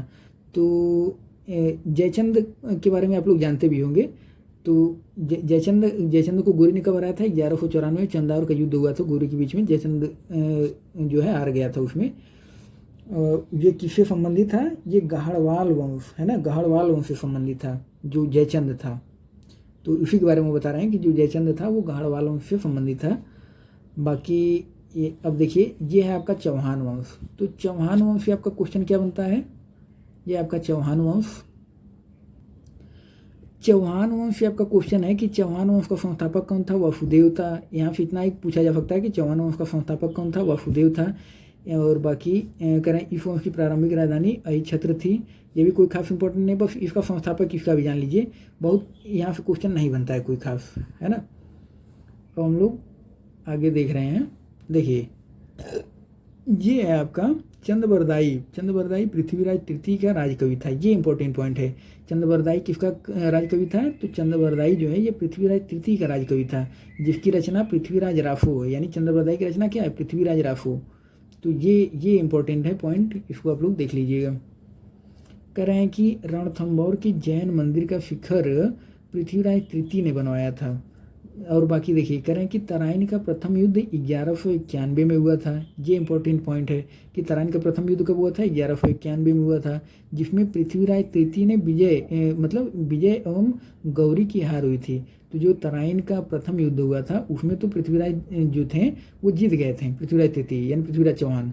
लेकिन जो है जो द्वितीय वाला हुआ था उसमें हार गए। तो तराइन जो है, तराइन के द्वितीय युद्ध में 1192 में हुआ था, है ना। तराइन का द्वितीय युद्ध 1192 में हुआ था, जिसमें गौरी की विजय एवं पृथ्वीराज तृतीय की हार हुई थी।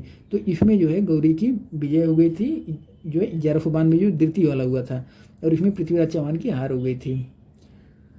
तो ये तो सिंपल है, आप लोग जानते भी होंगे इसको। उसके बाद है आपका परमार वंश। ये है आपका परमार वंश। तो परमार वंश का संस्थापक कौन था? उपेंद्र राज था। यहाँ पे इतना ही क्वेश्चन बन सकता है।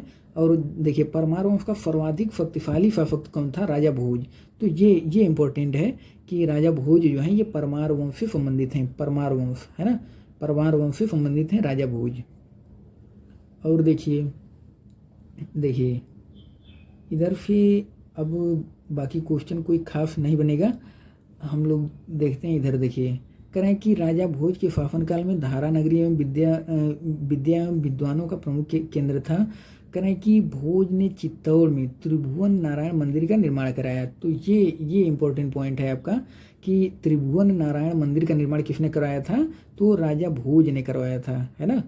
तो भोज ने चित्तौड़ में त्रिभुवन नारायण मंदिर का निर्माण कराया था। तो ये इंपॉर्टेंट पॉइंट है आपका। बाकी जो है कोई खास अब इधर इंपॉर्टेंट नहीं है, और हम लोग आगे देखते हैं।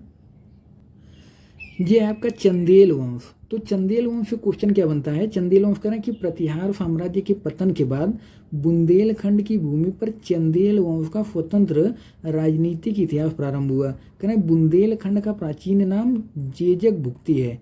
ये जो है इंपॉर्टेंट पॉइंट है, ये कई बार क्वेश्चन पूछा जा चुका है कि जो है जेजक भुक्ति किसका प्राचीन नाम है। तो इसको आप लोग रट लीजिएगा कि जो जेजक भुक्ति है ये बुंदेलखंड का प्राचीन नाम है, जेजक भुक्ति। इसको पूछा जा चुका है, ये काफ़ी इंपॉर्टेंट पॉइंट है ना। तो बुंदेलखंड का प्राचीन नाम है जेजक भुक्ति। बाकी देखिए, कह रहे हैं आपसे कि चंदेल वंश का संस्थापक कौन था? तो देखिए, चंदेल वंश का संस्थापक था नन्नुक। ये बहुत इंपॉर्टेंट पॉइंट है ना, पूछ लिया जाता संस्थापक अक्सर करके। तो चंदेल वंश का संस्थापक कौन था? नन्नुक जो है ये चंदेल वंश का संस्थापक था। कह रहे हैं कि इसकी राजधानी खजुराहो थी। प्रारंभ में इसकी राजधानी कालिंजर महोबा आज के समय में यूपी का एक जिला है महोबा, तो महोबा थी, है ना। कह रहे हैं कि इसकी राजधानी कहाँ थी? खजुराहो थी। और प्रारंभ में कहाँ थी? ये कालिंजर यानी महोबा में थी। बाकी हम लोग आगे देखते हैं। देखिए, कह रहे हैं कि राजा धंग ने अपनी राजधानी कालिंजर में खजुराहो स्थानांतरित की। कोई खास इंपॉर्टेंट नहीं है। बाकी हम लोग आगे देखते हैं। देखिए, ये है आपका,